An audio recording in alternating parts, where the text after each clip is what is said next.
Sebelumnya minal aidin wal faizin dulu ya Bapak Ibu, maaf lahir dan batin. Hari ini saya mahasiswa Profesioners akan memberikan penyuluhan mengenai kesiapsiagaan bencana banjir. Saya di sini bersama teman saya Pak Kiki dan Putri. Slide. Pengertian banjir. Banjir adalah peristiwa atau keadaan di mana terendamnya suatu daerah atau daratan karena volume air yang meningkat. Ini di sini ada salah satu foto bentuk banjir ya. Mengapa kami mengangkat banjir? Karena di sini itu kebanyakan bencananya yang sering terjadi itu banjir ya. Ya. Jadi kita di sini mempersiapkan bagaimana cara kita menghadapi banjir sebelumnya, saat sebelum banjir, kemudian pada saat banjirnya, kemudian setelah banjir. Lanjut. Ada faktor penyebab banjir, banyak tumpukan sampah, sering ada yang buang sampah di sungai, itu tuh menyebabkan tersumbatnya aliran sungai dari sampah. Kemudian penebangan hutan, kemudian ada banyaknya bangunan, penebangan hutan, banyaknya bangunan sehingga tidak ada yang menahan air di dalam tanah, jadinya kemudian menjadi banjir. Kemudian perubahan lingkungan yang ekstrim, cuaca yang ekstrim, hujan-hujan terus ya, kemudian kemarau-kemarau terus, itu salah satu penyebab banjir. Dampak banjirnya terhadap penduduknya sendiri akan menyebabkan korban jiwa atau meninggal, kemudian cedera, pengungsian, wabah, dan penduduknya jadi terisolasi. Kemudian aspek pemerintahannya, kehilangan dokumen-dokumen arsip, peralatan, kemudian jalan pemerintahan juga terganggu oleh banjir. Kemudian ada aspek ekonomi, hilangnya mata pencaharian, hilangnya harta benda, dan terganggunya perekonomian masyarakat. Kemudian sarana-prasarana, kerusakan rumah penduduk, jembatan, jalan, bangunan, fasilitas umum juga terganggu. Listrik juga mati ya biasanya kalau ada banjir. Selanjutnya aspek lingkungan, ada kerusakan ekosistem, objek wisatanya tidak berfungsi, sawah juga jadi tidak berfungsi, lahan pertanian, sumber air bersih, dan kerusakan tanggul.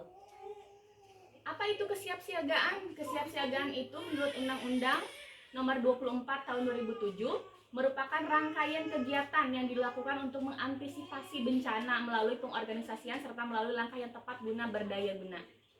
Nah, ada siap-siaganya terbagi 3. Pra bencana, sebelum bencana itu terjadi, saat bencana, pada saat bencananya, kemudian pasca bencana, setelah bencana, apa yang harus kita lakukan. Yang pertama, pra bencana, siaga 1 sampai siaga 4, langkah-langkah apa saja yang harus dilakukan. Kemudian mengetahui tingkat kerentanan tempat tinggal, apakah berada di zona rawan banjir.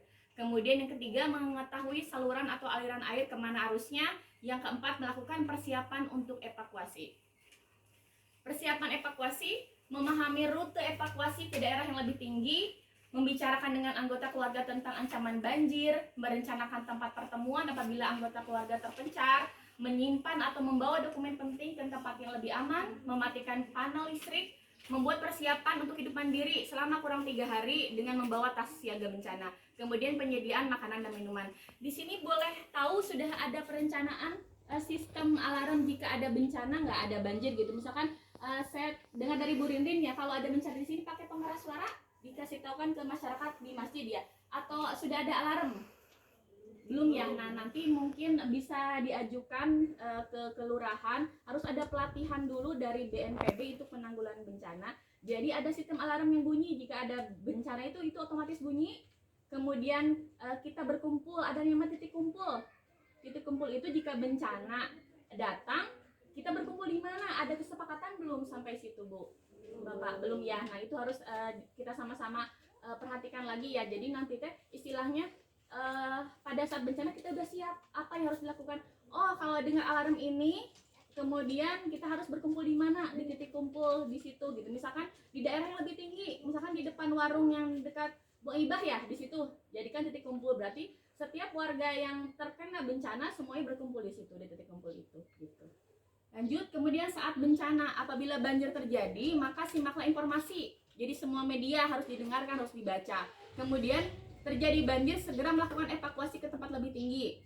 Waspadai terhadap arus deras, terus kubangan dan tempat yang terkena air. Apabila Anda harus bersiap untuk evakuasi, amankan barang-barang yang berharga seperti dokumen penting, misalkan sertifikat rumah atau seperti apa. Harus ingat, harus bawa handphone karena itu sebagai alat komunikasi.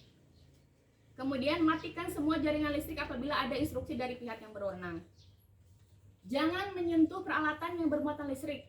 Kemudian jika ada perintah evakuasi, Anda harus meninggalkan rumah. Kemudian jangan berjalan di arus deras untuk menghindari jatuh dan terseret arus. Jika harus berjalan di air, berjalanlah pada pijakan yang tidak bergerak. Gunakan tongkat untuk mengecek kepadatan tempat Anda berpijak.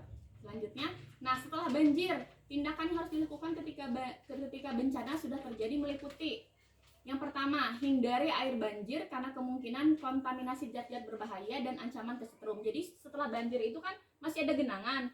Nah, itu harus dihindari ya, takutnya memang ada instalasi yang putus, jadi kitanya malah kesetrum.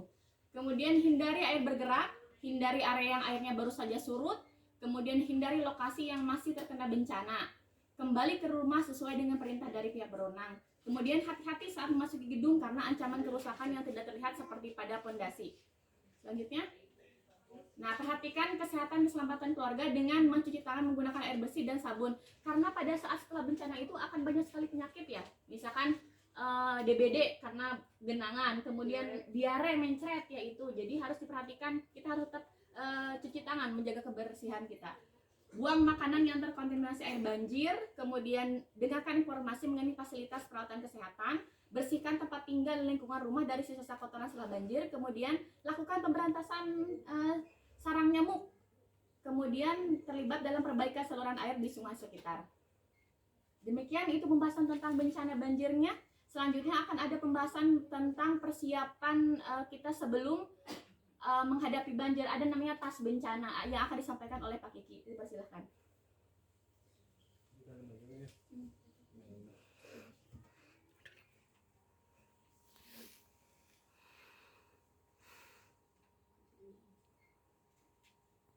Tas seperti ini Bu ya, tas sekolah juga bisa asal cukup. Yang pertama persiapan yang pertama kotak P3K atau obat-obatan pribadi bagi yang punya penyakit pribadi seperti asma atau apa, itu dimasukkan ke kotak P3K.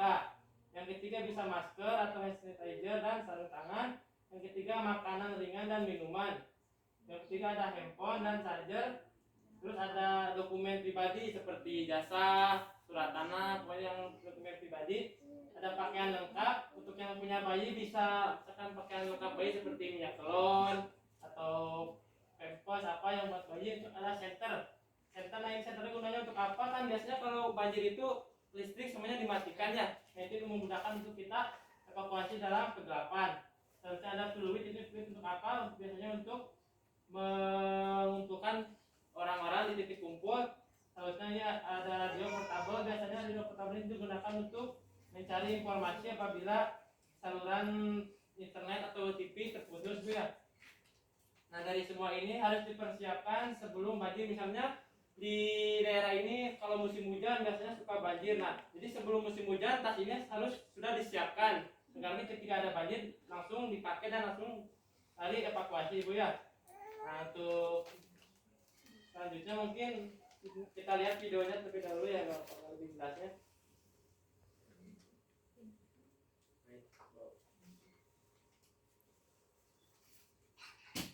Ini bisa disimak.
Nah, jadi kurang lebih seperti itu ya ibu-ibu, gimana? Sudah sedikit paham?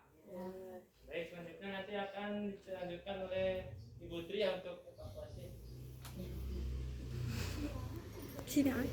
Bapak Ibu, ini cemilannya maaf. Situasi bencana ya Bu ya. Karena pada ibu hamil kebanyakan membutuhkan pertolongan untuk menyelamatkan diri dan bayi yang ada di dalam kandungannya. Nah, di sini ada teknik evakuasi secara umum. Yang pertama di sini ada teknik evakuasi dengan satu penolong. Namun teknik ini dilakukan pada saat sudah dipastikan korban tidak mengalami patah tulang punggung karena akan memperparah keadaan. Yang kedua di sini ada back strap carry. Teknik ini digunakan ketika teknik yang pertama tidak aman digunakan. Metode ini disarankan untuk jarak jauh dan dapat dilakukan pada korban yang tidak sadar. Bisa dibopang di belakang, digendong kayak gini. Yang ketiga di sini ada chairlift, yaitu mobilisasi dengan kursi biasa. Bisa digunakan untuk korban sadar maupun tidak, tanpa cedera kepala atau sungkut tulang belakang, karena metode ini bagus untuk mobilisasi korban melalui tangga atau turunan. Naikkan dengan dua penolong. Yang selanjutnya di sini ada two-handed seat care. Metode ini digunakan untuk mobilisasi jarak jauh karena korban dapat sadar maupun tidak, tetapi tidak dapat berjalan atau mengopong tubuh di bagian atas. Yang selanjutnya di sini ada hammock head.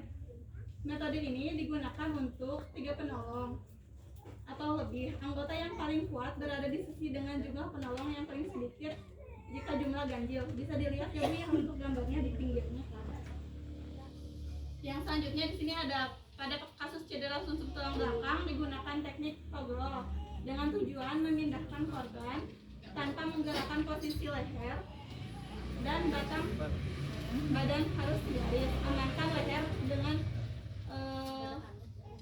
neck collar. Jika tidak tersedia dapat diamankan dengan dipegang. Nah, untuk korban umum biasanya dievakuasi dalam posisi berbaring karena posisi ini dapat membantu untuk memonitor dan mengontrol jalan nafas.